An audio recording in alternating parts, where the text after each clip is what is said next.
We've already explored how to create a topic and the benefits of using topics. So now I just wanted to share a few tips and tricks of ideas I learned during our distance learning time in the spring. Now, I always start off with a topic called Start Here. And underneath of this topic, I will include 2 items, and I want to share those with you at this time. One is a weekly agenda, and I just have 2 examples. On one, it was just a Google slide. You could do this on a Google slide, a Google Doc, even a Jamboard or Google Drawings. But I just wanted a way to kind of give a quick overview of what my students would be expected to complete during this week. So imagine I could put check boxes down here and have Monday's spelling assignment, Monday's math assignment, and so on. This is a great way to let students see what is due during the entire week and to help them plan out their time. Another example is, I love this website called Slidesmania. Slidesmania offers anyone the ability to download Google Slide templates or PowerPoint templates. And I love this one called Weekly Planner. There are actually several different examples that you can download for free. Everything's for free on this site to use. Now this one's a little more robust. You can simplify it. For example, I could create one slide for Monday, one for Tuesday, one for Wednesday, and so on. And just, briefly list out or even add little check boxes that they can check off as they go of what they're expected to complete. I love this idea of embedding a video. And if you didn't know, you could use a tool such as Screencastify to record yourself. So you're giving them that personal connection. Record yourself explaining the directions or your expectations for the week. Save that to your Google Drive. Come up, click on Insert, Video, and you can embed that video directly on this page. What a great way for you to share your directions and expectations with your students. So again, that was just an example of slidesmania.com. So under my Start Here topic, I have a weekly agenda. I also like to have some way for my students to check in with me. The first way, I could just ask a simple question. And there is another video on questions if you need help with that. This one's simple. What do you need help with today?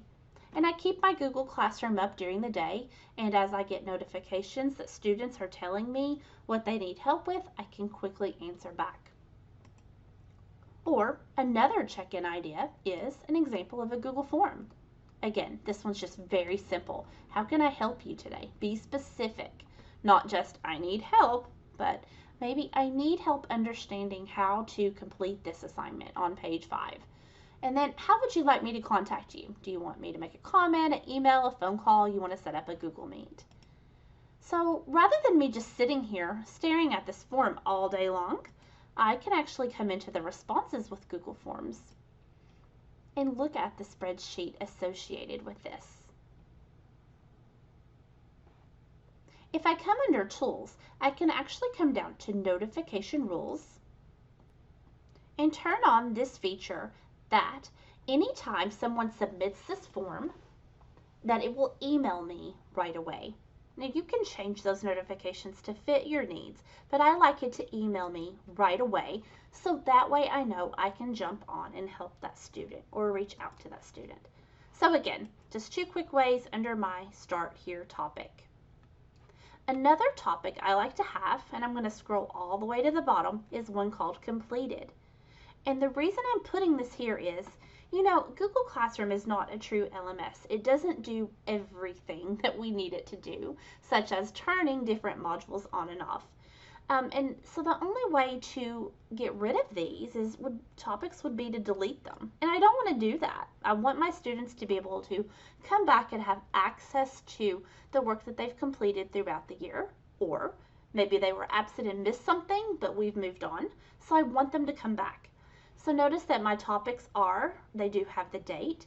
So when I'm finished, when Monday's over, I can now click and drag and drop Monday underneath my topic that says completed. So the assignments are still here, but now when my students log on for Tuesday, their work is at the top. So when Tuesday's over, I can click and drag and drop it all the way underneath completed. This is going to be especially beneficial as the year moves on and we get tons and tons of assignments. Lots of questions. Why do I have this little finger here? Or why do I have that check mark or the smiley face? Guys, I just added this extension to my Chrome browser up here called Emoji Keyboard. It is a free extension, but it lets me just come in and I can even search for different objects or different symbols. So I know this is kind of cutesy and a trivial little thing to do. However, by copying these little extensions, I can come down and now edit my topic or my assignments.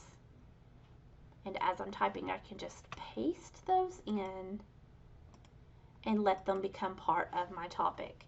So I don't only do it to be cutesy, but my students now know when they see the check mark, those are things that they've completed. When they see the finger pointing, that's where they need to start for the day.